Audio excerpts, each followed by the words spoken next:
Quark has the heart of a Basai master. Worf and Dax decide to go for it. Miles and Kira decide they better not. Hey, everybody, and welcome to the Seventh Rule with Cirroc Lofton. Hello, hello. My name is Ryan T. Husk, and today we are doing a review of Deep Space Nine, Season 5, Episode 3, Looking for Parmok in All the Wrong Places, written by Ronald D. Moore and directed by our good friend, Andrew J. Robinson. This was also October 14th, 1996, by the way. How are you today? I'm good. It's got a long title name, Looking for Parmok in All the Wrong Places. I'm already worried about how we're going to fit that in the titles of like iTunes and YouTube and all that. I'm like, how are we? I'm not going to be able to fit everything else. It's the super long title. Obviously trying to, substitute the word love. I thought the word was nub. Nook and panub. No. Do you remember that old? No, I've heard that. Yeah, I don't know where it came from. It was a stand-up routine. Who was it? That was Eddie Murphy. I think Eddie so. Murphy. Doing the Little Rascals, I think. Mm-hmm. Mm-hmm. And people in the chat can confirm or deny this, but I think that's what it was. I think it was Eddie Murphy. Yeah. Oh, by the way, everybody at home, please make sure you subscribe, you like, you comment in the comment section below, hit the notification bell. That's really the most helpful way you can support this thing. We would really appreciate it. If you like what we're doing, feel free to do that. And please go to our Patreon and support us, patreon.com/the7th-rule. If you think, hey, these guys are fun and I look forward to watching them or listening to them sometime, maybe you think, I'm going to throw a few bucks their way. And then you can also have all kinds of really cool perks. Join us sometimes, have some fun with us. It's a good time. And by us, I mean, you really just want to hang out with Cirroc. I get it, but you can.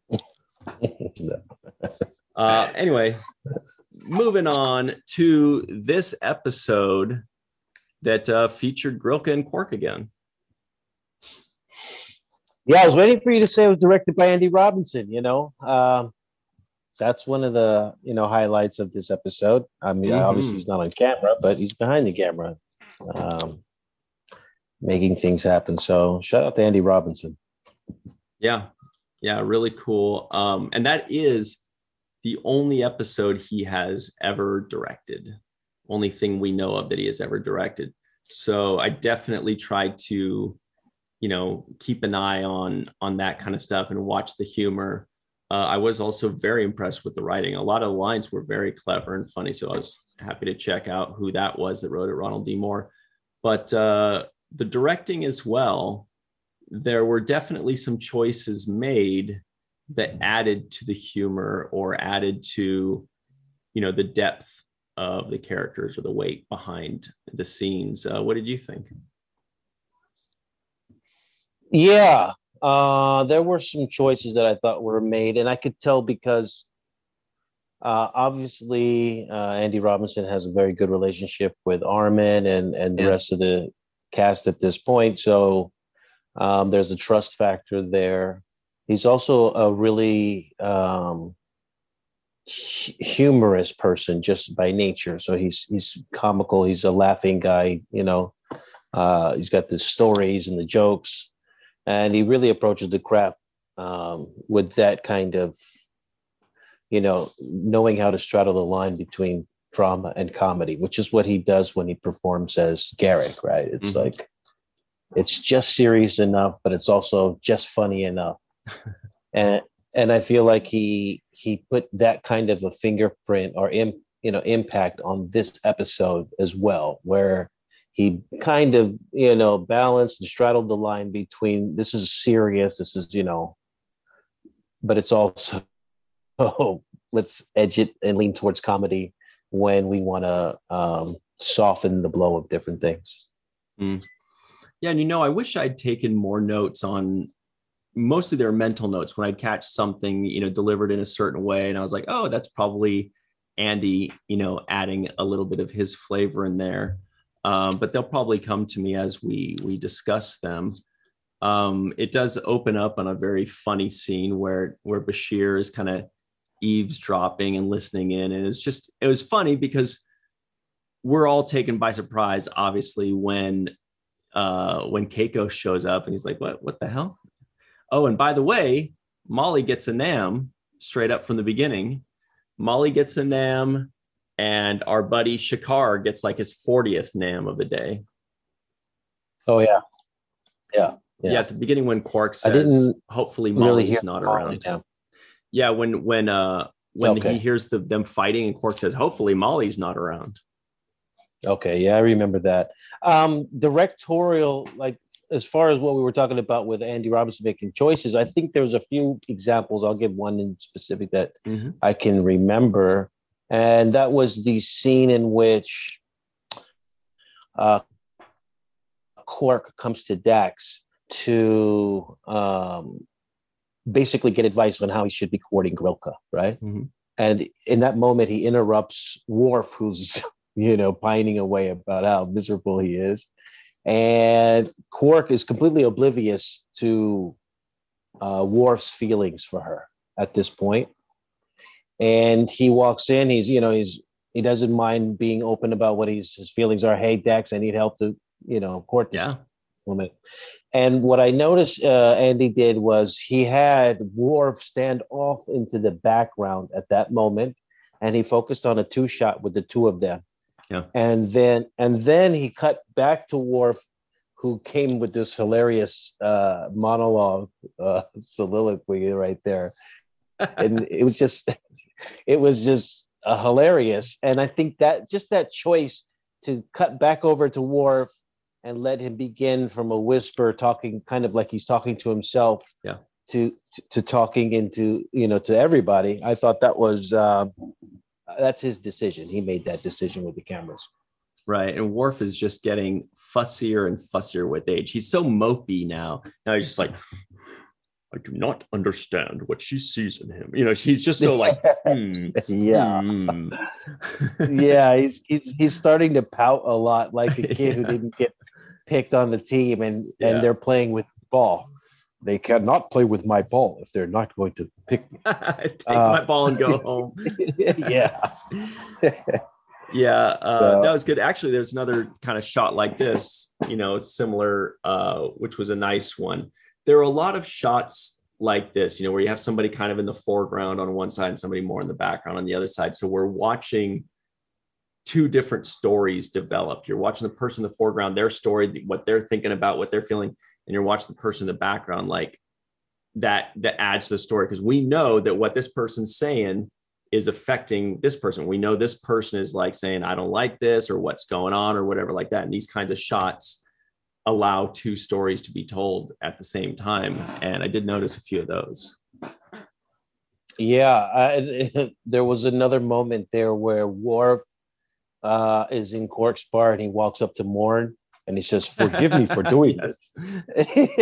And Morn is not even paying attention. He's not even listening. They made a decision there for Morn not to be looking up at him and kind of having a conversation with him, but more just play it forward as if you don't even hear this guy. So little decisions like that I kind of noticed, and I thought that were interesting as far as moving the story along, and really making Worf look a little bit out of character in this episode, I thought, slightly. Yeah, and real quick to finish up on Morn, I noticed in this episode that there were some actors that don't usually do stunts, doing stunts in this episode. Like, we're used to seeing Worf fight. He does stunts. They of course they have their stunt doubles, but they're still also doing things. Sometimes they have the close-ups. And Jadzia Dax, of course, we see her fighting, but it's very rare that we see Quark swinging around a batleth. And it's very rare, I don't think we've seen it, where Morn, and presumably Mark Alan Shepard, the man who plays Morn, fully did a stunt. He jumped back and landed on a mat back there. That's a legitimate stunt. And he got a bump there. So it was interesting to see that this was definitely a week where people that don't usually do stunts were getting their stunt bumps or whatever, Yeah, I don't know if the stunt bump is how significant it is, but I mean It's more like a fist it's bump. always They're like, good job, buddy. yeah, good job. You all right? You all right? Yeah, right. Okay, Okay, we'll do it again. Yeah, that's how it goes. I remember I have a box set DVD of Avery's series, A Man Called Hawk. Uh-huh. And it was so interesting to watch these episodes. You know, I think it was early 90s, maybe even late 80s when this show was out. But he's jumping out of the window. I saw him leap from a fire escape onto the hood of a car. Wow. And these are like, and so there's no cuts in these shots. Some of these shots, for example, I see him running down the fire escape and leaping from the second floor or, you know, of this fire escape onto the hood of a car. And I'm thinking, wow, he did these stunts. Like it had to have been him. There's no cutaway. It looks like Avery, you know? And so when I talked to him about it, I said, hey, did you do those stunts, you know, jumping onto the car and all this stuff? And he said, yeah, I did all of that stuff. And I kind of regret it in the long run because that stuff adds up to your body and wear and tear of doing that. Right. Which is why he doesn't do that kind of stuff in Deep Space Nine. He's like, not anymore.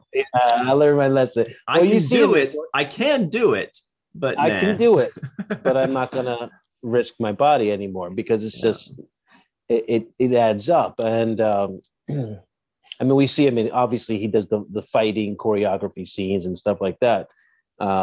We see Sisko fighting a lot, and that's okay. But I'm talking about real physical stunts where your body is in jeopardy. And sometimes, for example, there was an injury that happened with Alimo. And I think Mark Alimo talked about it before. When he got hit? When he got hit in a scene with Avery, and his nose was broken as a result of it. And he definitely reacted to it. You know, it's interesting because when they showed the outtakes of the Sisko and Jake laughing together in the outtakes, like in between scenes when we're trying to get ready for a scene in the DS9 documentary I'm talking about, and What We Left Behind. Mm-hmm. Mm-hmm. They had a couple of those outtakes in there. And it made me realize that there's a big storage of so much outtakes and so many unused footage that, you know, is somewhere sitting somewhere. But I'm sure there is a recording of the moment when Mark Alimo got his nose broken. Right? I'm sure we want to see it, man. We got to see this. I know, right? But I'm sure it's there.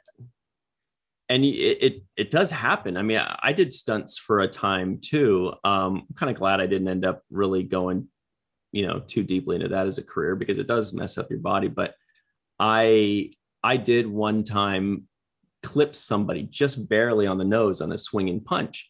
Actually, his name is Manu Intiraymi, who played Icheb on Voyager. Way. Yeah, in our movie in Fifth Passenger. Yeah, well, it's because he ate the last burrito at lunch. So I was like, well, we're doing a fight scene. So maybe I could, no, it was an accident. So we've got this fight scene, but he leans into it a little too much, right? And so as I'm doing the swing, I'm doing the swing at the same time as he lunges forward. So, you know, there was nothing, but it's still just barely a touch. The problem is it still looked great on camera. He wasn't hurt. It barely grazed him, but I messed it up. Because I go like this now, like I reacted like I'm like, right? Like you're okay. Yeah, I messed up the take because of, or at least I thought I did. Turns out it wasn't that bad, but I thought, dude, I feel like I reacted like going, oh shit, you know, that kind of thing. Another time, I got hit in the nose, and I guess I can't really blame the dude too much because he swung back and elbowed me when I was behind him, right? So he swings back. He definitely, now of course I'm supposed to fake the fall, so I didn't really have to fake the fall that much. He got me right here, man. But yeah, that was it. Definitely, I don't think anything was broken. Something cracked, but I didn't go to the doctor because I felt fine. You know, it's definitely just swollen. But it does happen, and I'm sure it happened many times on set that we don't know about, Yeah, and I've heard Avery talk about that particular story, and it's almost mirrors the story you were talking about, where he felt like Mark Alimo leaned in. was leaning in too far, and that happens. You're talking about inches and sometimes even less than that, centimeters, right? Trying to make it look realistic and sell it. And if somebody's off their mark, or if they're leaning a little bit on their front foot, or you just reach out a little bit farther, these things can happen. Totally. And not done with intention. They didn't eat the last burrito. Man, don't get between me and the burritos, dude. But no, I was saying a little bit about Worf, and I guess I've never seen Worf in a sense of lust, right? Because he's essentially in this lustful state, and he's losing his mind because he needs to get this girl, or he wants to get this girl. Yeah, what they call it, parmok, but like they said, it's like love, but more aggressive, or they used a word like that, They said, yeah. What does parmok mean? It means love, but a little more aggressive, or it wasn't aggressive, the word they used, but it was something like that. Well, judging by them in Bashir's operating room, they looked more like BDSM, right? It was like really some rough stuff going on over there. Bashir, Dax. No, I can't think. BDSM and Morn. Sisko and Morn. There we go. We got it. We also have, there was a line where Worf says, "A marriage of convenience." And there was a couple of lines like that where they were one-liners, but I thought they really just rang well in this episode. So I wanted to give another shout out to Ron Moore, because he's really good at that kind of stuff, Along those lines, I did write a bunch of these down because sometimes I just can't help it, because I'm like, I don't want to forget this. For example, there, some great lines. Bashir and O'Brien are talking. Bashir says, "Still fighting?" Chief says, "Who says we're fighting?" Bashir says, "Oh, word gets around. It's a small station." Chief's like, "It's a huge station." What are you talking about? There are definitely some really good, moments, well written, one-liners or two-liners. Or like, okay, this was, who knows if this was Quark or if this was Andy, telling him, but when Dax says, "Oh, no innuendo, no staring at her cleavage. She'll consider this a great sign of respect." And Quark goes like, "Respect? Like, what the hell does respect have to do with anything?" The look on his face, like he just smelled, somebody that had too much cheese. Oh, man. I liked, even there was a moment there where Worf was, when he first gets shot down, when he first gets shot down, as he approaches Grilka, and the older Klingon takes him to the side and says, "Hey, bro, let me just tell you something. You don't have a chance with her. By the way, you come from the House of Moog, and you got no credits here." Right? Tumek was his name. Yeah. Tumek. Yeah. I really liked him too, because he did kind of seem like the wise old Klingon, right? He had that vibe to him.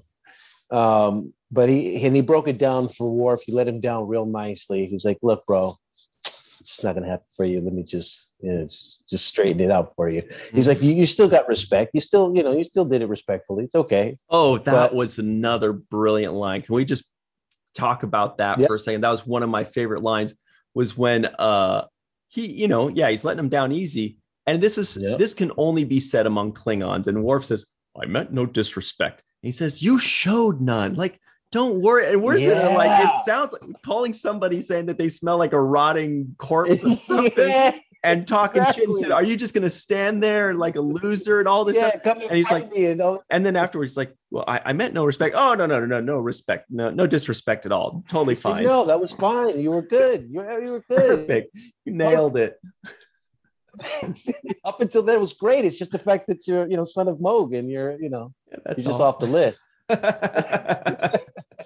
And But then he goes on to say after, he's like, no, it's okay. You didn't, it was good. You tried, And then he looks at him and he says, you never courted a Klingon woman, have you? Or something like that. You never pursued a Klingon woman. I think it was something along those lines. Yes. And Worf responds, and his no, it's a one-word no, but no. The way he said it, it was like he was pushing himself to admit that is true. Mm-hmm. That yes, you nailed it. I actually don't have experience at this, right? And I just thought that one word no, the way he delivered it, I want to give shout out to Michael Dorr. It was great for his character to say it in such a way. Mm-hmm. I feel like I should wear a tie for this moment, but I might as well. Real quick. It's an early tie. It's an early tie. This is the earliest. Are you ready to rumble? Ever heard of a guy named Alexander? It's Worf's son. You know who Worf had that child with? A Klingon woman. I mean, she's half Klingon. She's half Klingon, half human. So there's the technicality that works, but so it still works. I see. Interesting. It is a technicality, but it does fit. It does fit. Kaylar is her name. Good character. That's the next generation. Yeah, it does fit. I wanted to talk a little bit about the scene between Bashir and O'Brien. When you touched on it a little bit earlier, where Bashir says, "Hey, word is around the station. It's a small station, and it's a huge station." Yeah, he's always so mad. He's always so ornery. Yeah. Like, how dare you say something incorrect? Yeah, he's so offended by stuff. Right? What are you talking about? I have to walk around this big ass station and fix everything. What are you talking about? It's a small station. But in that same scene, as it continued, it I don't know. It's just like whoever's writing Bashir, for some reason they must have Perv in his profile somewhere. Because the guy is a doctor. I know, so man. He's somebody that you trust to be in a intimate situation with, where you're disrobing in front of them and they're checking you in private parts of your body, where you're revealing personal things about rashes and sores and whatever it is that's bothering you, right? Yeah. And then for him to kind of come up with like, hey, did you look? When he heard about O'Brien taking her out of the tub, I just thought it was like inappropriate. Yeah, I was going to say that too. Like, that did make me cringe a little bit, but I'll bet you it didn't make me cringe in 1996. And that's a testament to obviously the movements that we've had and moving forward and, understanding things a little bit better. It's all great things, but sometimes we have to take a mirror to 20 years ago or 25 years ago to actually see how much progress was actually made, because I'm a dude that really just doesn't get offended by anything. And when I saw that, I kind of was like, I don't know, man. And it would not fly today. That would not fly today. It wouldn't fly today. Mm-hmm. Not coming from him, especially as a doctor. I think if it was his buddy, his drinking buddy at the bar, and they're drinking and he's just saying stuff, right? I would buy it. Right, because that's within that character. That character, he says weird things. He's a perv. He's inappropriate, whatever. But a Starfleet officer / doctor. Yeah. I mean, you had to treat her. You've treated Jadzia in other episodes that we watched, Rejoined, and all of these episodes, right? So we've seen you giving care, administering to these very same people. So, and O'Brien didn't say, "Did you look?" he didn't say that to him. Yeah, so it's like just as the doctor, it bothers me. It kind of harkens back to the gymnast the Olympic gymnast that had problems with the one doctor that was doing all kinds of weird abusive stuff and got locked away forever. Good, good for that. But yeah, just terrible, just abusing his power and taking advantage of people in these vulnerable moments. So absolutely. I just think as a Starfleet officer, as a doctor, it's just not appropriate. If it was his his loser buddy at the bar while they're talking, right, then that tracks. We'd be like, oh, that's just whoever being whatever, Yeah, exactly. Okay, well, we got to jump into our break real quick, but we got a lot more to talk about. I do want to talk about also the scene. I mean, we still haven't even really touched Kira and O'Brien, or even looked yet. And but also the scene between Odo and Kira was magic, and I want to talk about that too. Quark too. I mean, Quark was fantastic in this episode. So. All right. So let's get to it. Everybody's like, can you just hurry up and talk about it? Okay, we will right on the other side on the seventh rule. Hey, everybody, welcome back to the seventh rule with Cirroc Lofton. We are doing... Hello. We're doing a review of quite possibly the longest title in Star Trek history until Discovery. I think Discovery had a longer one recently, and I don't remember what it was called. Oh, something to make the sanest man go mad. It was something that make the sanest man go mad or something like that. I feel like that is probably the longest ever. Everybody in the chat, in the comments, please let us know what the answer to that is. Yeah. But I feel like this may have been the longest before that. Anyway, lots to talk about. Let's continue on. Oh, real quick, the trivioids. These were pretty easy today. Lots of good stuff. Miles O'Brien hid Major Kira's spring ball racket. Barack Kadan, no relation, never varies his performance, not even by half a tone. Dax likes a man riddled with contradictions. Grilka drinks Maparian ale with just a hint of Pacifer. Julian cures Kira's sneezing. Kira doesn't like the taste of Makara herbs. I don't know why you couldn't just put it in a pill form. Chief O'Brien helps Kira out of the bathtub. Worf accuses Topak of stinking like a rotting foreshack. And don't want to guess what that means. Don't even try. Don't even start it. I'm not even going to get into it, but they definitely made me think of something. It kind of, anyway. Quark has the heart of a Basai master, and Chief and Kira want to go to Ireland together. Lots of stuff. Yeah, just really quickly, the thing between the Chief and Kira, I can see that as a really realistic outcome of the situation that they have placed themselves in. Mm-hmm. She's bearing his child. They're living together. And I can see that whether they, it wasn't really purposeful. It was just kind of like a gradual getting comfortable with somebody. And I bought it. Yeah. I bought it as something that it was believable for me. Like, this could happen in a relationship. This is totally possible. And they caught it. It seemed like at the same time, like he put his hands back and he was like, wait a second.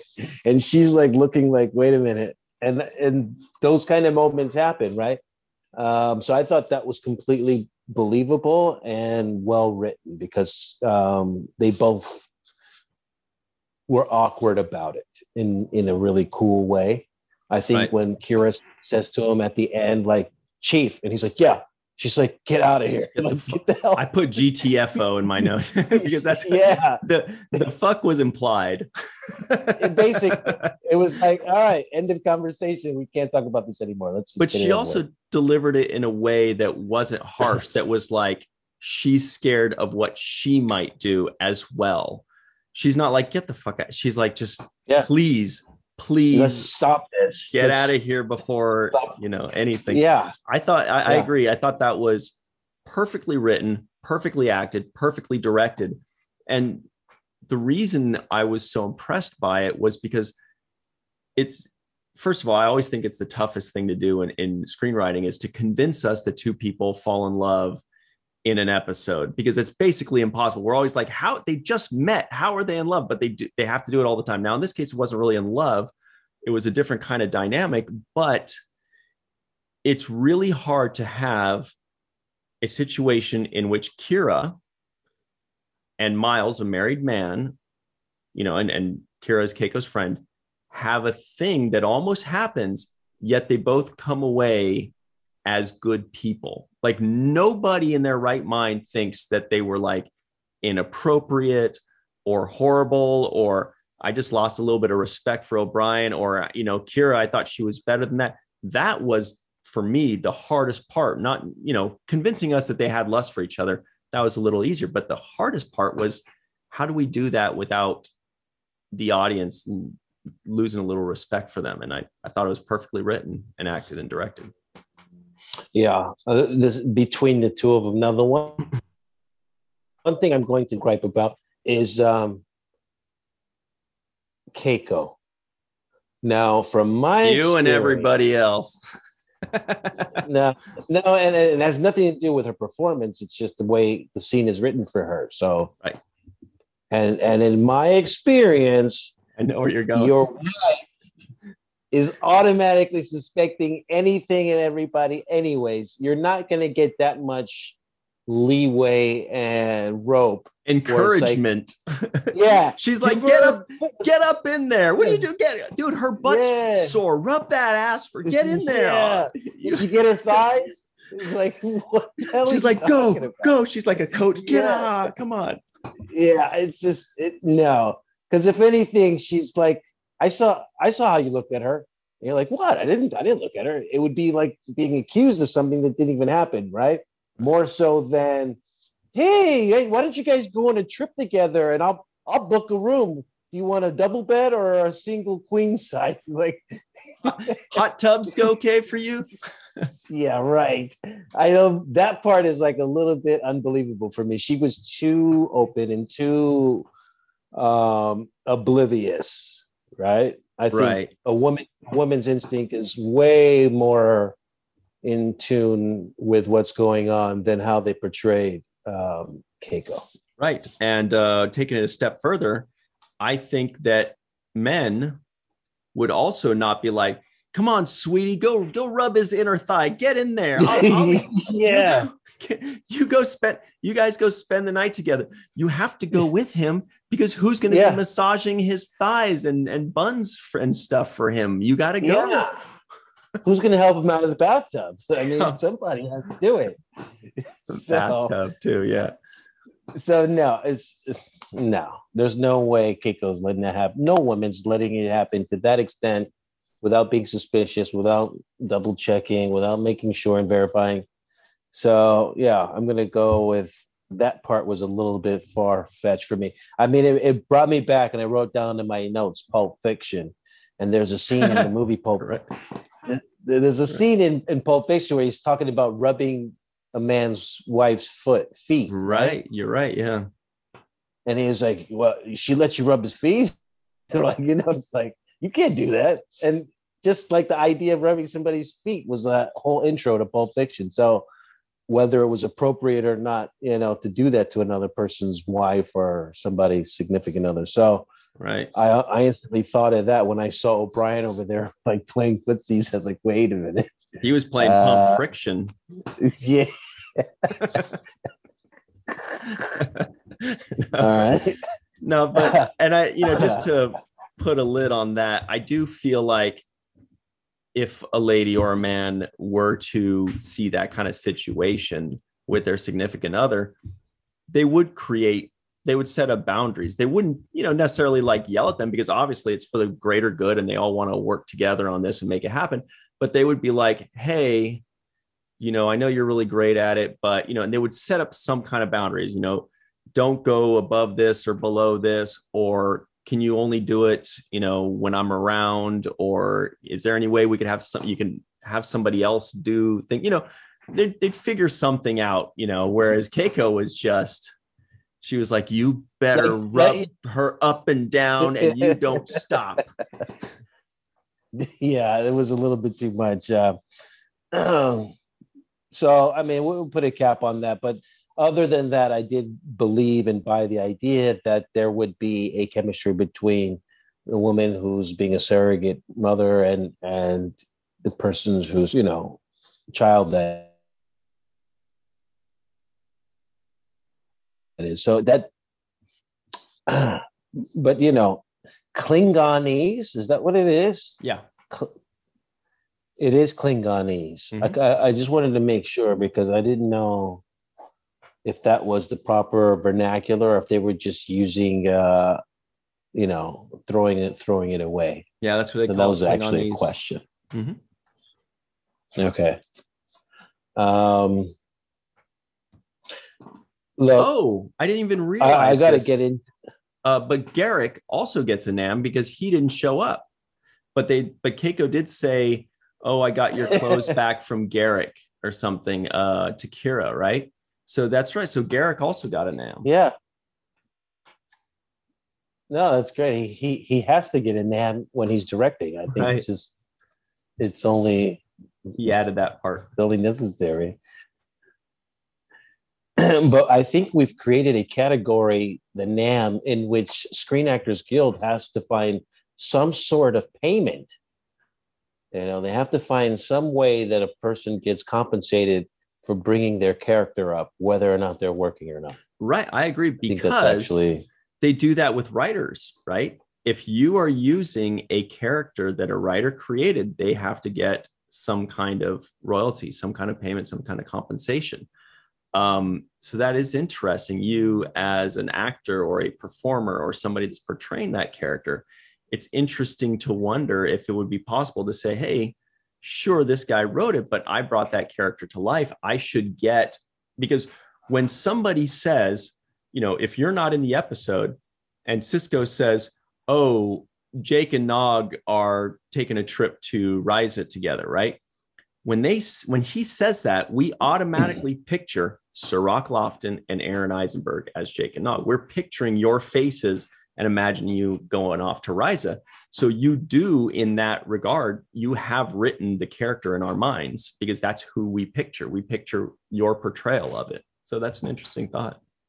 Yeah, it should be some kind of very small subsidiary under guest starring in an episode. Mm-hmm. So you actually appear in the episode, but you're not actually physically in it, but you're appearing in it. So I think that you appear in the script, even an appearance fee, even if they can work out an appearance fee. Okay, well, you're named, so it's an appearance, and it could be some small incremental, like minuscule number. I'm not saying people need to get rich off of it, but I do believe that it should be some type of compensation because you are being used in the story. That's an interesting point. And the first thing they would do is they try to work around it. Then they'd be like, well, my son and his friend are, wink, you know who that is. Yeah, exactly. They would work around it. The writers would be like, how much is that going to cost us? Yeah. We got a space battle coming up. Can't do it. Can't do it. How many people dying in this episode? No way. No way.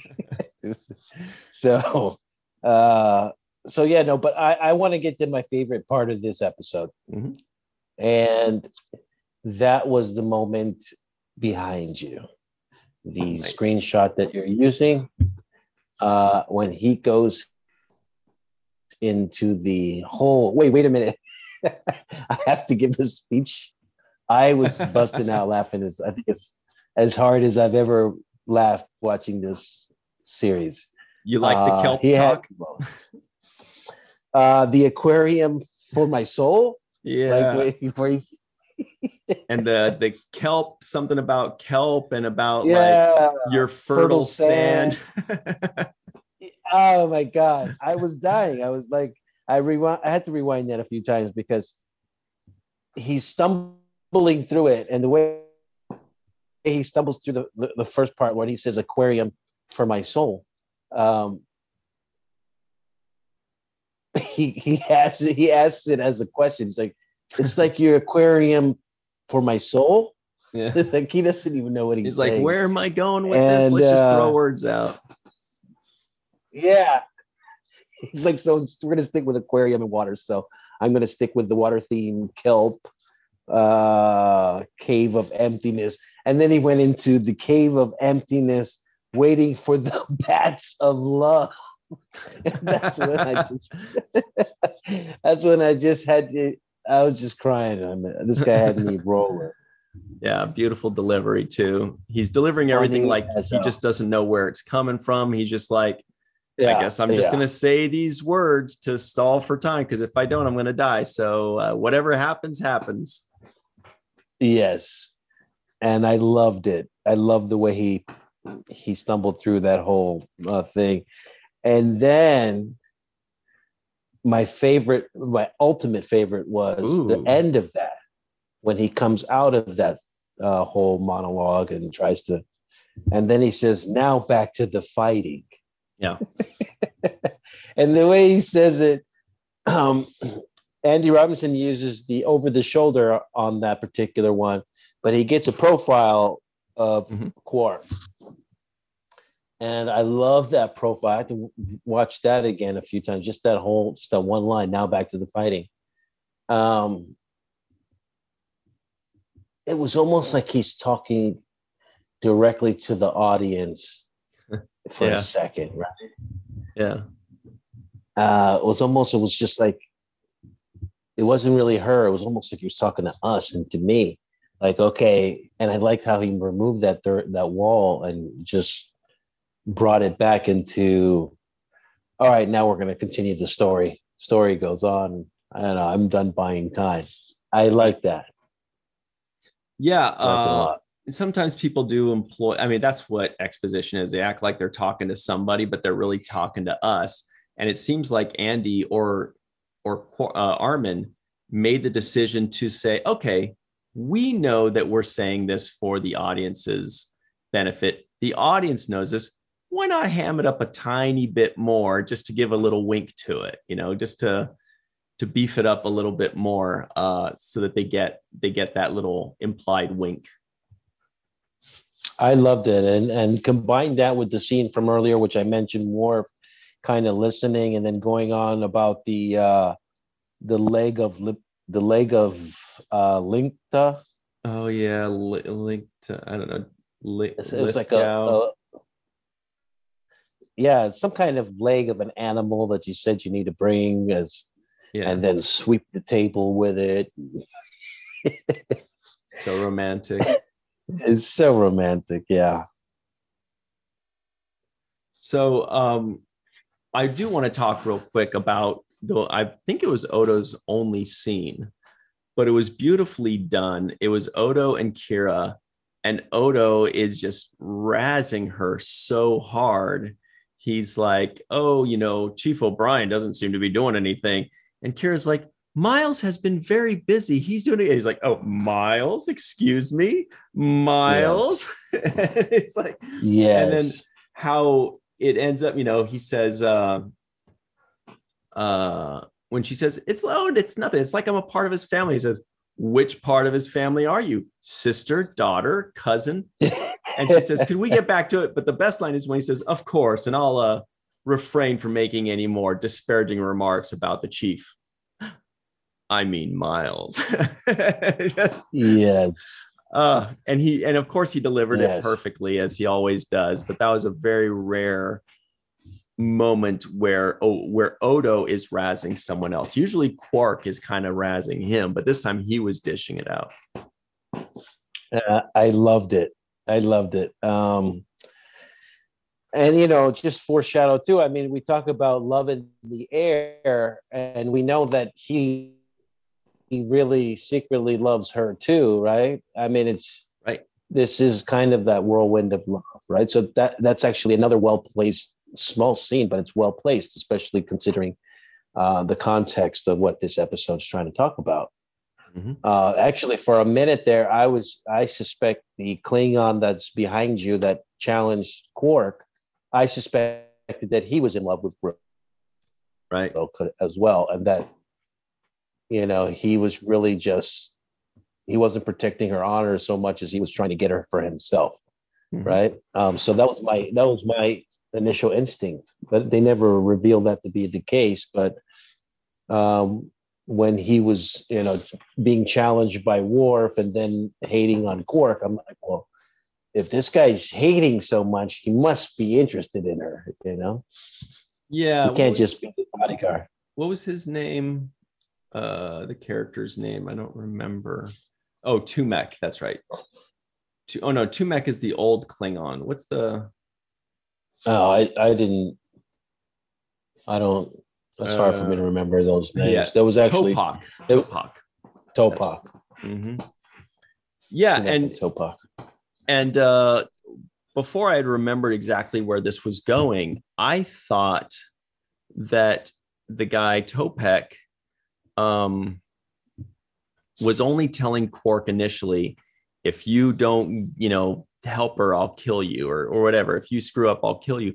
I thought they were just raising the stakes there, because if Quark is trying to help Grilka, that's interesting, that's cool, but the stakes aren't raised. And writers always know you got to raise the stakes and raise them always.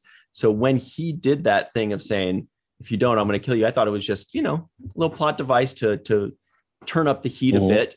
But of course, being the expert writers they are, it was more than that. It actually became, the central plot towards the end, the climax or whatever is now they've got a battle to the death, which was very strange, but also very funny, especially when Worf is putting the batleth down and Quark's just kind of being led by his arm and he can't control it, Yes. And that was another thing that I was busting out laughing. He's like, and I'll give it to you, I guess. He didn't know what he was doing. Excellent physical acting by Armin, by the way. Great physical acting as if not only that his arm was moving without his knowledge or without his control, but also leading him. That's not it's not an easy thing to do, because it tells a story. When we're watching it, we're watching the arm move, and he seemingly made it to where like the body is following it. And that's really great physical acting. And if we had Armin here, I'd love to ask him like what physical acting training he has done. Some people, they're mimes beforehand, or they go to clown college, or they do something that teaches them, how to act physically more than most. And he definitely nailed that. Yes. And I have another little thing that I want to add is the wardrobe in this episode I thought was fantastic. They put Quark in this Klingon kind of gear, and they gave him a head skirt, which Nog usually wears, and we see Rom wearing, but not so much as Quark wearing it that much. But he had it on this time. And I like the kind of mink-looking white Klingon. Well, that was battle. I feel like that was Ferengi. I'll have to look back, but when the Ferengi were first introduced in the Next Generation, and they were a total mess compared to what they evolved into. They were wearing these like leopard print white furs, and their guns were like whips. It was really strange. And they were hissing, and they were climbing on each other. Drew a little picture of it. There it is. Nice. Actually, although Klingons have worn stuff like that as well. That's true. I don't know. It looked a little Klingonish to me. No, that's true. Because she was wearing a kind of a complementary outfit to that, where with her fur, and they looked like they went out on some kind of I think it was the reenactment of the love story, of the Klingon love story, where they fight a battle and then they make love. I think they were reenacting that scene, and so he would have been dressed in the Klingon wardrobe to represent that 1,000-year-old Klingon battle. Yeah, you're right. Because now I'm looking at what it was before. Here, take a quick look here. See, this is what I was thinking of. See how it's kind of caveman fur coat stuff? Right. Yes. But yeah, you're right. Yeah. The spotted leopard print kind of thing that Quark was wearing, you're right. does look more Klingon than this. So I think we'll go with that. Yeah. No, because I think that earlier in the scene when he was preparing for the moment, Dax was wearing the same thing, and she was role playing as the princess, Klingon princess, or whatever it was that hooked up with the guy at the end of the battle. So I think that was one of the wardrobe pieces. I call it the Klingon sex jacket. So it looked like one of those with the white furs ready to go. The Klingon sex jacket, huh?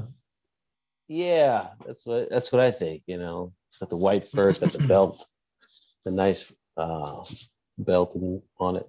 But they never resolved Grilka's financial problems. They made it about that in the beginning, and they set us up with that, but that kind of just disappeared at some point or another, right?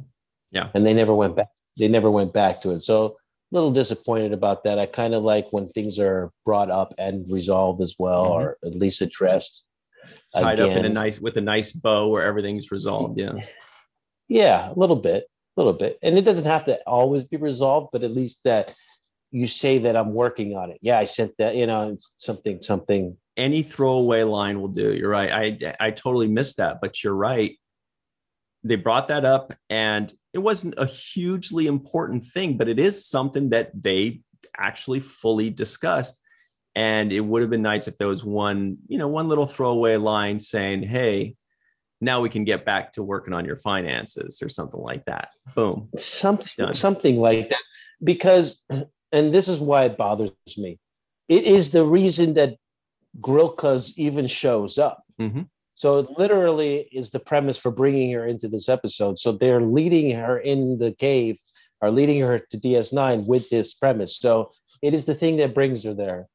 And so you would think that it would be the thing that of most importance to her, as opposed to this whole, mating, you guys shenanigans. I love her here and stuff. I told you I'm about to go bankrupt, and y'all, if you're worried about sex, that would probably be one kind of thing in my mind. The other thing is, I think it's a little bit strange to me that Quark, who is so in love with her, who also married her and got divorced in that other episode that we saw, right? The House of Quark. He never pursues this girl. Like, literally, they haven't seen each other since that episode, right? Yeah. And they have good chemistry. And if he's so passionate about her, if he thinks that she's the one, and you would think he would have been, over the course of time, been saying, hey, come on, get me a shot. We were married, remember? Hello. Yeah. No, and they definitely have great chemistry. When they're talking about, what is he saying? But he says something about like how he gets this way when he sees things of great value or whatever. He was kind of charming her with, rather than backing away from being a Ferengi and trying to act like a Klingon, he was saying, yeah, that's right, honey, I'm a Ferengi. And you know what that means, I thought it was great. It was good wordplay. No, it was good because it was good wordplay, because actually he was getting himself in trouble if he did own that Ferengi part of himself at that moment.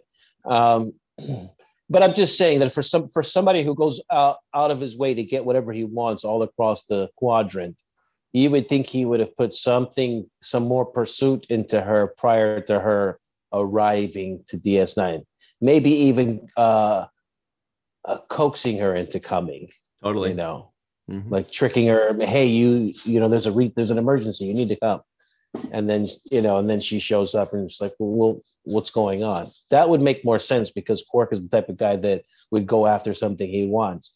Not that she would show up a year later and he can't resist her, because he had that chance and opportunity. He never really jumped on it. So that's my little nitpick. Good point. Yeah, she goes like, what's going on? He's like, you know what's going on. We do have to run. We're going to do our free-for-all up next, but there's more to talk about with this episode. There's so much good stuff here.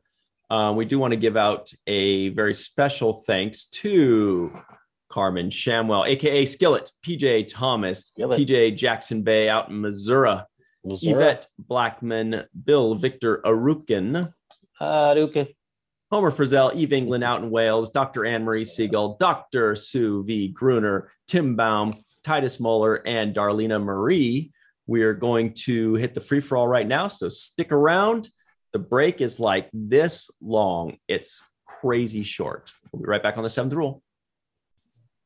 Hello, everybody. Welcome back to the 7th Rule with Cirroc Lofton. This is the free-for-all with Dr. Susan V. Gruner, Dr. Anne-Marie Segal, Scott Jensen, Tim Baum, Eve England out in Wales, Homer Frizzell, Darlena Marie, TJ Jackson-Bey out in Missouri, Titus Mohler, and Melissa Longo. We've got a very exciting one. Does anybody want to talk about looking for Parmak in all the wrong places? Sometimes your Klingon needs work. Yeah, I have a question. I have a question.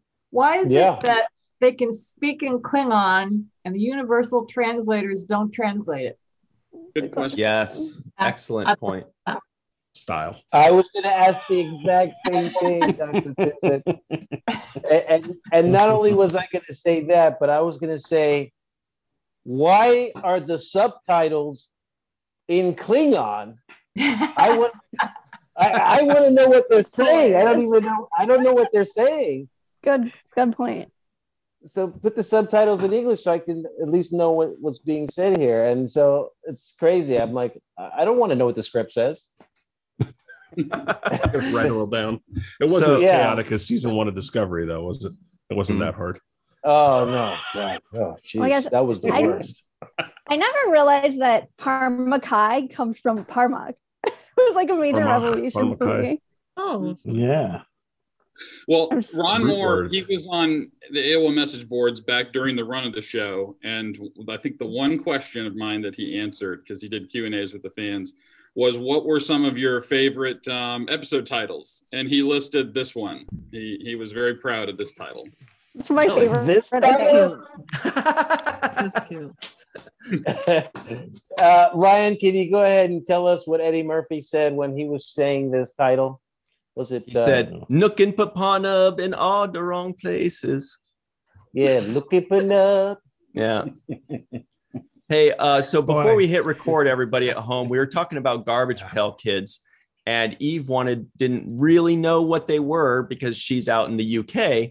So I went ahead and I Googled Garbage Pail Kids with Eve's name to find out what Garbage Pail Kid she had. I also did Sue, so I think this is going to be fun. Oh, I can't wait. So Eve, are you ready to see your Garbage Pail Kid? I don't nightmares. It's just before bed. It's exciting. So exciting. This is it.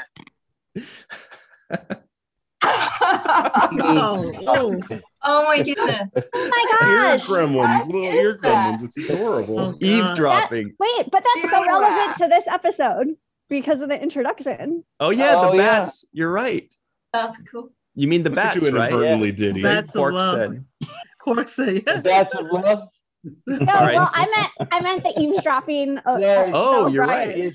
She mentioned Quark listening in on the door. Yeah. Wow, that's double. Yeah, because Quark in that picture. Quark mentioned the bats in the cave, and you're right. Also, eavesdropping. Good knowledge. Sue, are you ready for yours? Oh God. I am ready. Bring it on. Bring it on. All right. Here we go. We need drum rolls or something.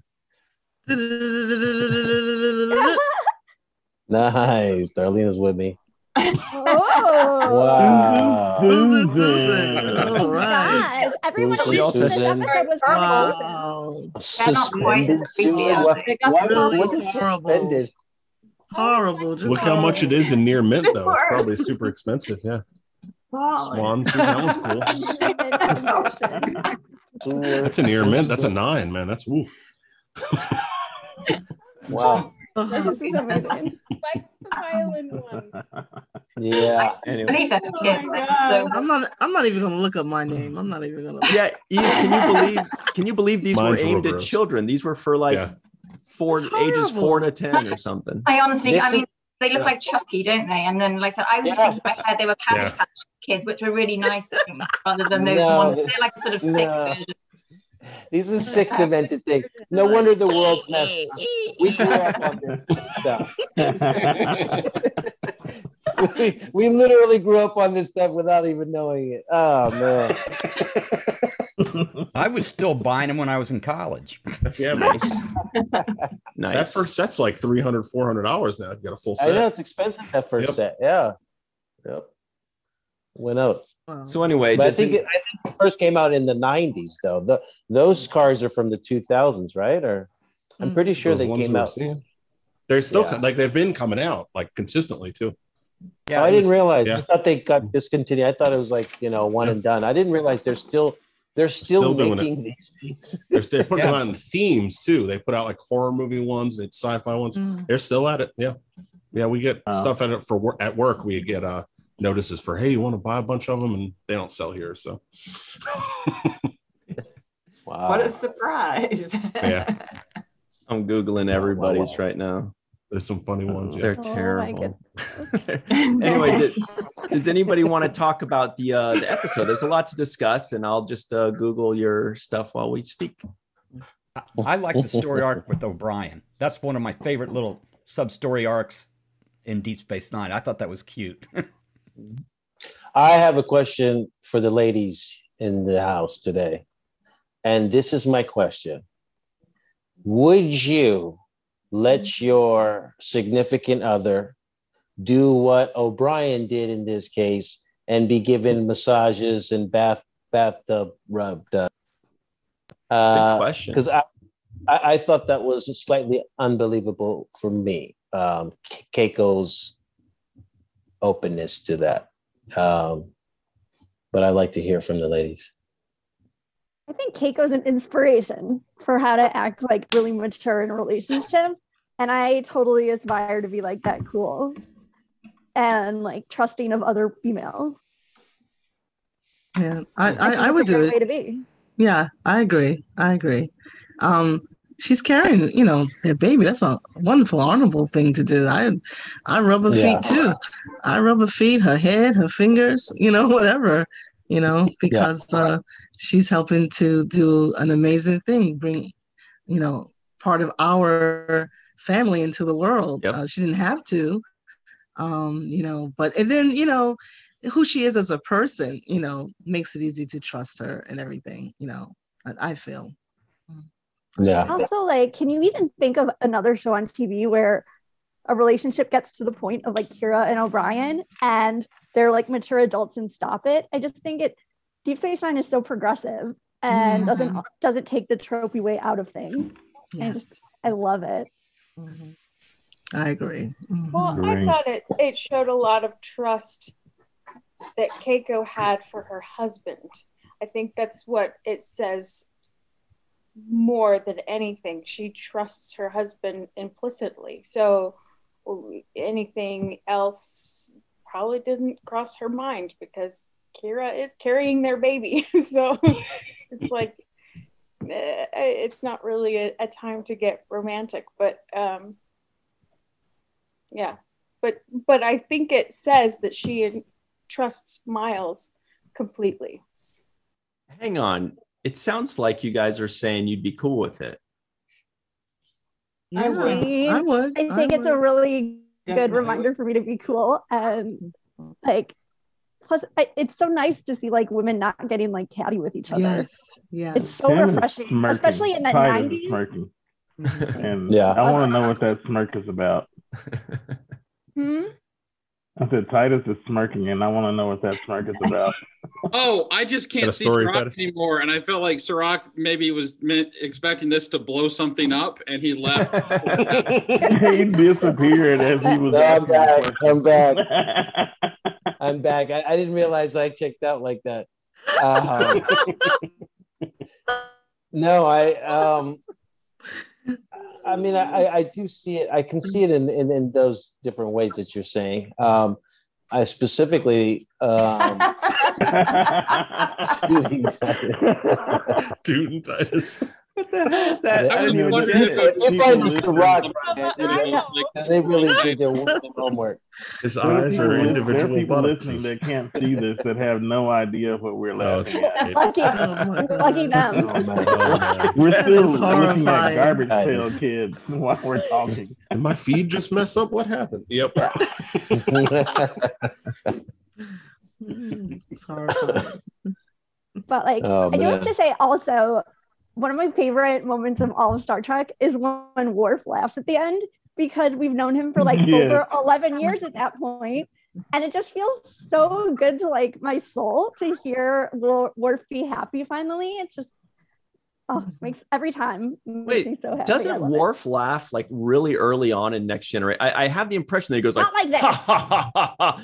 Yeah. And coincidentally, the question was about them saying something about like human females, and he says human females are too weak, or human or what. I just remember that. That's not like a happy, joyful laugh. But what did he say that? Yes, you're right. You're right. Because that contradicts this episode. I think Guinan told him. Because she's a trill. Yeah. Exactly. I think his laugh was more deeper. Yeah. Exactly. It's like it was deeper and more, more richer and happier. Joyful. It's just so nice to see Worf happy finally. I love it. Well, maybe he was happy because of what happened. That was good. Yes, exactly. He was totally happy with it. He got to fight this sexy girl, who revealed her feelings for him in a really Klingon type of way, It's so beautiful. I love it. I like throwing him around and everything, knocking him. So cute. I love the doctor at the end when he says, I'm just gonna stop asking these questions. He's like, I do not want to do that. That was great. Ask these questions. The look on his face was so hilarious. Yeah. Yes, the best. Yes, I love that part. Yes, I love this episode. Don't tell me. Yes. Beautiful. Yeah, there were so many all the time for Valentine's. There were so many aspects to this episode that like we didn't even cover half the stuff that we probably would have wanted to cover, including that scene. We didn't even talk about it. And that was one of the funniest scenes. It's a great one. I know, Homer, you've got something to say, right? I do, Ryan. Oh. Yeah. So this episode, of course, is based on Cyrano de Bergerac by Edmond Rostand. Oh. And Armin had one of his sessions, and I was asking him, I said, which one of the Star Trek episodes is the most like Shakespeare? And he said this one, which makes sense because there are some lighthearted comedies that Shakespeare has done. So I was thinking about that as I was watching it. I enjoyed it. It was fun. I was a little uncomfortable with the Kira Miles stuff. The Bashir stuff was funny. I thought Worf's laugh at the end, I don't know as anything was particularly funny. So maybe it was a laughter of relief instead of humor. How happy he is. I guess after all, like his whole life of being like pent up and insecure, he like, finally feels himself, and I love it. It was surprising. It was surprising that he even tried for Grilka because his family was in such a state, and he should have known he didn't have a shot. Hey, I really like this. Shot. Yeah. I was going to say all right. Yeah. Good TJ. I like what they did with Quark after the speech that I guess Worf was speaking to him through the thing, and then when it broke, he actually showed some of his own true emotion for Grilka, and I thought that was a little nice touch to add for him. He really is a boss-eye master. Eve, you were saying something too? Yeah, I was going to say what I really like about this episode. I think it's obviously really lighthearted, but I think it's such a development from Quark's perspective, but also from Worf. So you've got Worf, who has been pretending his whole life, trying so hard to be a proper Klingon, when he now gets to this point where he can accept that he can be something else, and Jadzia helps him get there. And then I think the same with Quark. We sort of see him for the first time, or not for the first time. We've seen it sort of coming through that he's actually doing something that's not for profit. He's doing it because he genuinely has feelings for Grilka. And I think that just sort of shows that other side to him that we really love about Quark, that, you know, he isn't this hard Ferengi that he pretends to be. He's actually that sort of softer, sort of much nicer Ferengi that we sort of, you know, really grow to love throughout the season. So I think, to me, it's all about the development of those two characters. And I think it's just a fantastic way of bringing that all together and having, you know, that, you know, Quark as the sort of between Jadzia and Worf is just, yeah, it's just brilliant. Yeah, just absolutely love it. Yeah. Oh, we forgot, by the way, Jake Sisko guesses the IMDb score. Oh man, I think this was a great episode. It's going to be close to an 8 on this one, in my guess. How close? Like a 7.9. 8.2. It is an 8. Oh man, that's why I was like, right. That's so close to an 8. And it is one. It is an 8. All right. Yeah. I think it was a great episode.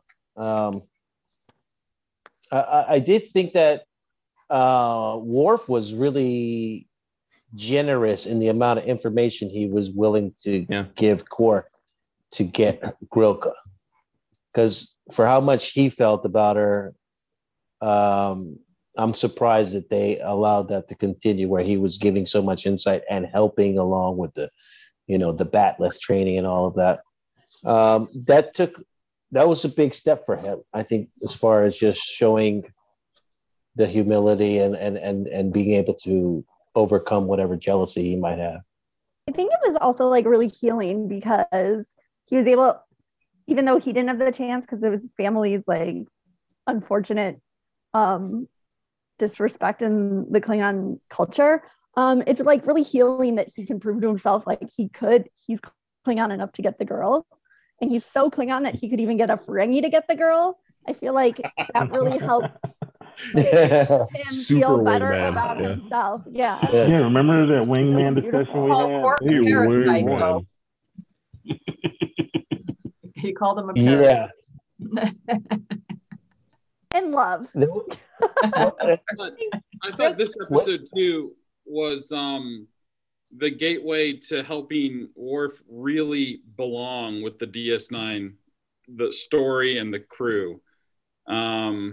Once they established that connection to Dax, I just felt like he really started to belong. That's a good point. And Dax is so incredible. She's like the best game. I love everything she says. And like she's just so cool and comfortable in her own skin, and like tells it like it is, and has like the most fun way with words, especially when she talks about size 18 boots. I just love it. Oh, I would really like to see what she can do. Yeah, I was like, what can you do with the size 18? I was like, is that Curzon? And you know what? It's almost like she's been going easy on Worf. Yeah. Because if you notice, every time they're in a little fight scene together with the Batless, he always kind of beats her. Like she puts up a fight, and then he kind of beats her, and then it's over. But this time, she gave him the full flip. Like, speaking of stunts, he had the flip on this one. Yeah.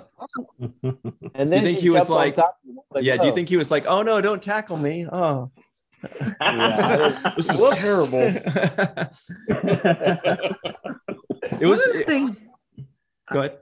I'm sorry. Well, one of the things I didn't understand was, why was her bodyguard so evil? I mean, was this his place to challenge who she is interested in? I mean, I thought he was kind of out of place with that. You know, like, crush on her, right? Does he have that type of, right as a bodyguard or guardian of her house to get mad at who she's dating? I mean, I thought it was kind of out of place for him to be so hyper angry. In my opinion, I don't know. I would have fired him. What she did. He was speechless. I think that he thought that he would be the head of her house eventually. I think that's what it was. So he was trying to get rid of any rival that might come up. And Cirroc also mentioned the possibility, and I just heard Anne Marie throw that out too, that maybe he liked her. Maybe those romantic feelings. That's what I meant. Yeah. Classic jealousy. Or at least if there's no guy, he's sort of like the guy of the house by proxy. Yeah, he's like, I could take the old man. Did you guys recognize the old man from prior Star Trek roles? Oh my God, this is our favorite. Starting with TOS, right? He was in TOS, yeah. I love when that happens. He was in Gamesters of Triskelion. Oh wow. He was Galt, like the chief slave guy who made sure everyone. Yeah, exactly. Oh, I gotta look at that again. And you know who the younger one is? All of a sudden, I want baked potatoes. Who's the younger one? The lawyer from Seinfeld. That's what I was thinking. It's Philip Morris or something. Yeah. He also he goes to you nailed it, and he goes to Star Trek Las Vegas. Right, we've seen him there. Way. Yeah. Phil Morris. Yeah, I've seen him before. Yes, and he is a laugh, man. He is all jokes. That guy is like nothing but jokes. But that's Phil Morris, right? Wow, I did not recognize him. I did. I kept looking at him saying, I know this guy. Okay, so that's who it was. The lawyer from Seinfeld. He's one of my favorite recurring guest stars because he's played a bunch of different characters on Star Trek. I think, was it on Enterprise where he finally got to be himself? He didn't have makeup and stuff. I think he played like an astronaut from a long time ago or something. But I know he played a great Jemadar too later on in DS9. I think in Rocks and Shoals. That guy is hilarious. I've spent some time with him, and he's got a ton of stories. He's got jokes. That guy right there. Yeah, so good. Can anybody think of 3 words real quick to describe him? Wasn't that the lawyer's trope? He had 3 things: inconceivable, or it was, I don't know. He would always have 3. He had a thesaurus on hand, but that was part of his character trope. He was also in TOS. Oh, really? No, he wasn't. Miri. Yeah, Miri. Oh my gosh, no way. Oh wow, what? He bopped people on the head. I don't remember exactly which role he was, but he was one of those when they talk about the Grups. That's awesome. I love finding out kids from Miri show up in other series. It's the coolest thing. Wow. There's 2 or 3 kids. The 2 or 3 of them show up later on too, don't they? The little babies, the kids later on. Yep. The Grups. Awesome. The Grups. And I'm like super into this Klingon opera song. I was watching it earlier today, and it gets in my head like so badly. And I love when Worf sings along. It's just so cute. It's actually the first time we heard Klingon opera too. It was just referred to before this one, if I'm not mistaken. May Loda from TNG for a few bars. And what's that episode called? Gambit Part 1 or 2. What's the question about it? I like that. If we'd heard Klingon opera before, or just heard it referred to. We just heard a pianist rendition of it before. This was the first time we heard an original cast recording. And I'm thinking as Worf is doing this, like every time something happens, they always have like a playback from some camera angle. Like, doesn't he realize that everything he does on that ship is being recorded? At all times. And somebody is going to find that one day. Oh my God. Yeah. That's somebody's holodeck program right now. Yeah.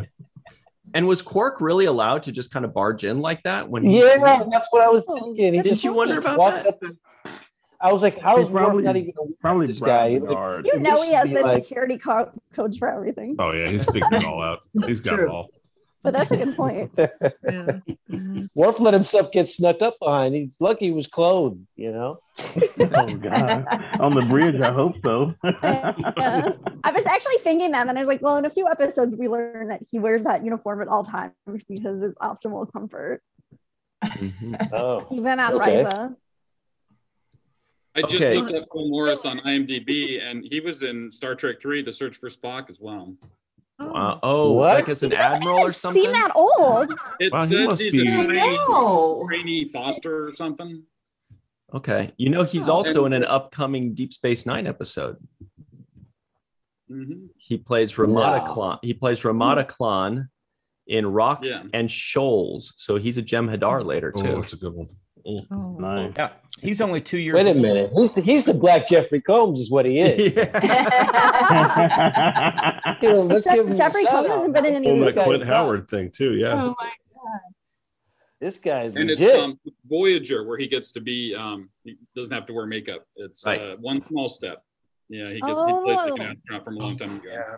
I I love love that. that episode. Oh, So beautiful. Impossible not to cry at the end.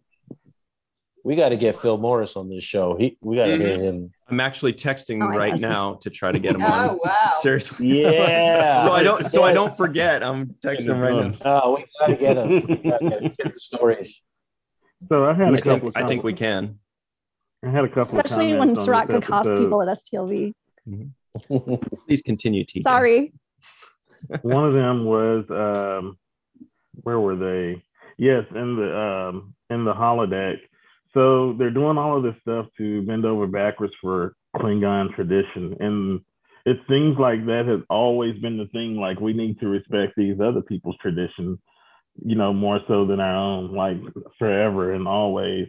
And I think this is like the first time where they were like, Griff was like, no, he's respected our tradition. Let's listen to him for a second and respect his view, respect what he has to say, the way he wants to say it. So I thought that was a pretty neat moment. And the other thing I noted was Worf kind of got punked out there for a second, and he just walked away from it. Like, that was totally not the Klingon thing to do when the guy pulled to the side and said, you know, look, you know, she's way out of your league, and you're not going to forget about it. He's just like, okay, my bad. I'm so sorry. I don't even know why I tried that, and walks off. Like, come on, Worf. Supposed to punch that guy in the mouth. Like, that's the Klingon way. Who think you are? I am Worf, son of Moog. Who's Let watched me ask the you guys though. Okay. Go ahead. I'm sorry. No, please. So let me ask you guys, like, Jadzia, right? The way she just like let her emotions be known. Have you guys, like, because I know like Cirroc asked the question for the ladies, so I want to ask the question for you guys. Ooh, have you nice ever reversal. have you guys ever encountered a lady that just like, you know, she put it out there, you know, she wanted you, she was all in your face, she made it obvious, and she was aggressive like Jadzia? Like, would that like scare you away from a woman like that, or would you be like, check this out, you know? Who wants to hit that one first? All right, Cirroc. Oh, I think I misunderstood the question. I was afraid that was where you were going to go. No, I think it's great. I think it's a good thing, and it's almost like a no-brainer, especially over this amount of time that they've been together and they've built up this friendship. They can be in each other's presence. They know how each other's conversations. They know the dislikes and likes of each other. To me, it's like, once you get to that comfort level, yeah, I think it's kind of a no-brainer. And maybe sometimes you overlook those things because you're thinking in a friend zone, or, you know, just a friendship zone, and you might not consider those things. But I think that it's good that she did that. I actually like that assertiveness. And I actually like the fact that in this episode, the female characters were aggressive and kind of dominant, and not these kind of submissive, you know, women that are getting pushed around. I like the fact that they are, you know, good equals or good challenges for the men in this episode, in these stories. So I was happy for that. Yeah. Yeah. In a word, I would say yes, that has happened to me. And is it a problem, or what you second part? I mean, I don't think anybody finds that I've never met anybody that would say that's a problem, that a woman let her feelings be known. There's no guy out there that I know of is like, boy, I wish they would just play hard to get more. I wish I wish they wouldn't tell me. For obfuscation. Come on. I think it's a great thing too, because I don't think women want to be oppressed in a way where they have to worry about what they have to say and who they have to say it to. I think they want to be able to choose if they want to let their feelings be known, or if they want to play coy, or however they want to play it. I think they should have the same amount of freedom that men have to decide what angle they'd like to play, you know, how they want to do this, or how they want to pursue or not pursue this. Women should have the same spectrum of possibilities that they can pursue, I'd say. Homer disagrees, though. He's pissed.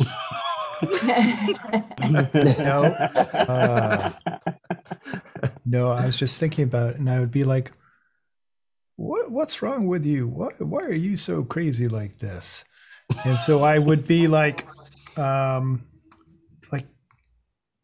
where's this coming from? Kind of like, you know, we got to build up to this a little bit. And so it would take me by surprise, and I'd be like taken aback because of that.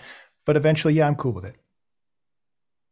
That's they had chemistry, so that's I think what makes it different. And this blue kind of thing. Right. Yeah, it's something, as Cirroc had said, it built up over time. Yeah, back in 1985, that happened to me, and it took me aback, and I actually was left speechless. Wow.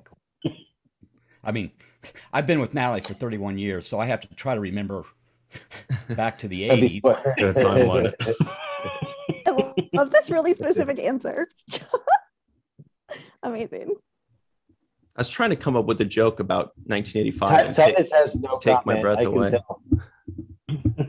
No comment, Titus. I think he does. I guess I'm probably more traditional in that sense. I mean, it would be very awkward if I didn't share the feelings, you know, because I'm like, whoa, because then it puts you on the spot. I guess then you could empathize better with the girls who are put on the spot, and they were just like, no, I'm not interested, sorry. But I thoroughly enjoyed Dax's role in this episode, though. I felt like Worf kind of needed the wake up call. You know, it's just like something's right in front of him. So I think in those instances, like you said, when there's already chemistry that's built up, I think it can be a really welcome thing. Mm-hmm. TJ and Scott, you think Dax was out of line, or go for it? Go for it. Yeah, absolutely. I mean, if you weren't reading that coming up, it's your own fault. I mean, if you're around somebody that much, like you were saying, that if it was out of the blue, that would probably be a little bit strange, but still cool. Mm-hmm. I mean, more information, the better. The more communication, the better. The less shade and just coming sideways and stuff like that, the better. Just more direct. I don't know who ever made the rules that it was supposed to be one way or the other. Right. But I do know that we don't have to live by those rules. Like, whoever made those rules is not relevant enough to matter anymore. They're not alive anymore anyway, so it doesn't. Yeah. Well, she was also laying it on. She was laying it on pretty thick, and he was just like, every scene she kept laying it on thicker and thicker, and he's just like, I am upset about Worf or about Quark, and she's like, dude, I'm right here, man. Hello. I think he even said something about Quark having to be blind not to recognize.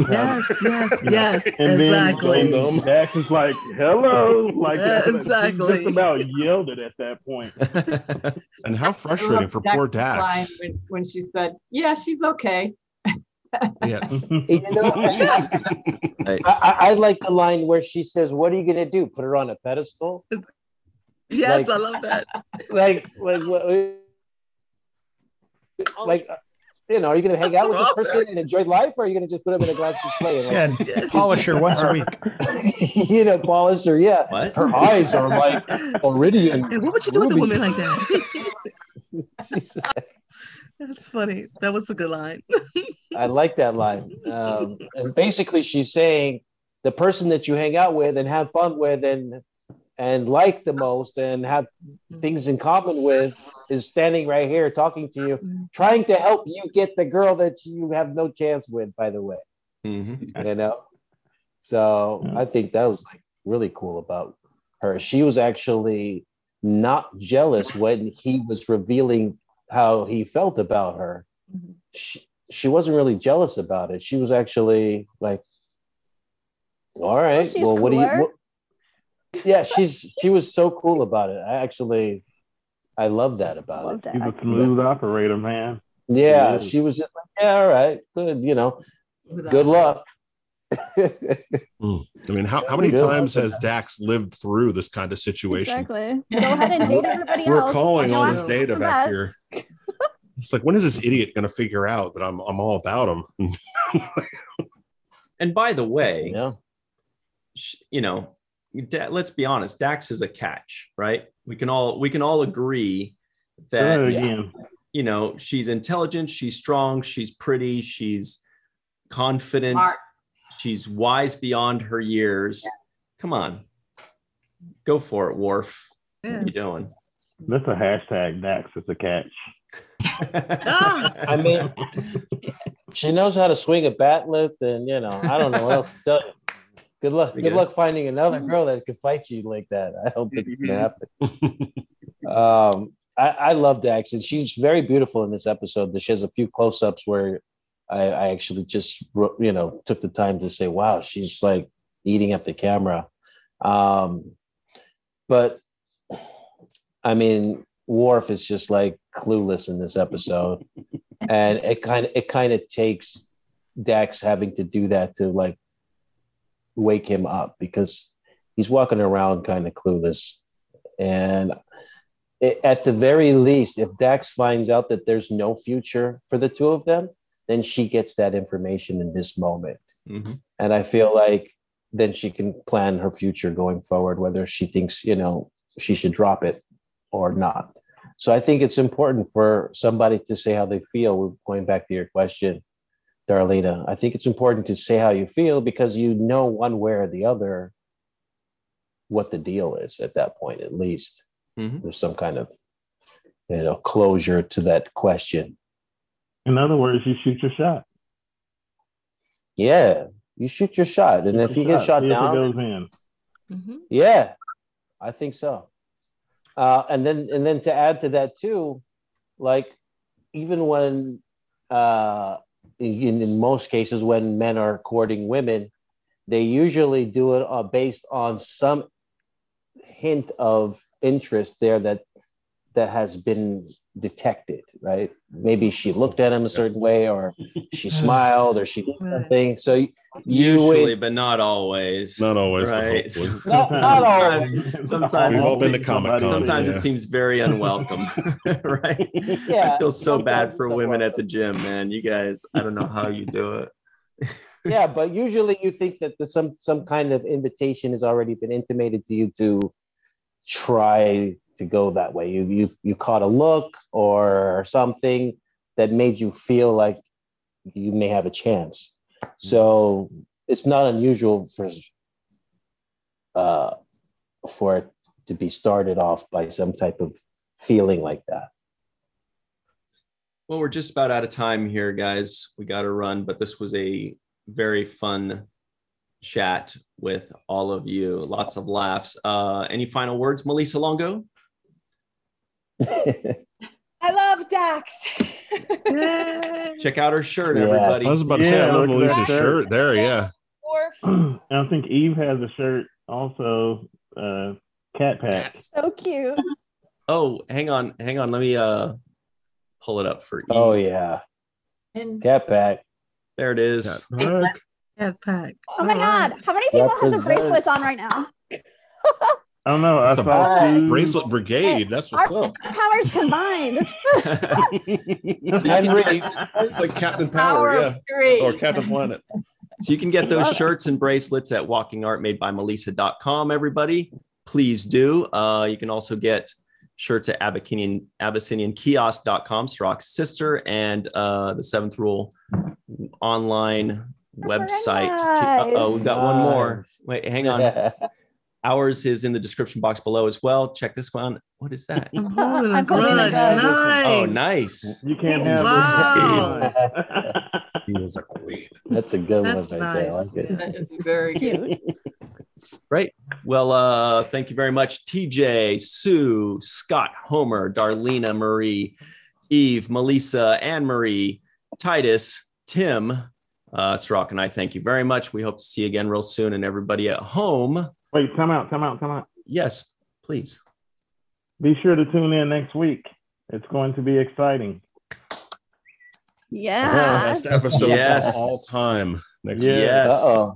Best episodes of all time. If you're listening to this right now, do not miss the next show. Tell us why, right. TJ. It's a special episode. It's a very, very, very special episode. It's a very Jake-centric episode. And it's one of the best Deep Space Nine's episodes. So don't miss it. I can't wait. That. Yep. Can't wait. Thanks, TJ. Good point. Thank you all very much. And we'll see you next week on the 7th rule. Wait, don't forget the 7th. Always remember the 7th rule.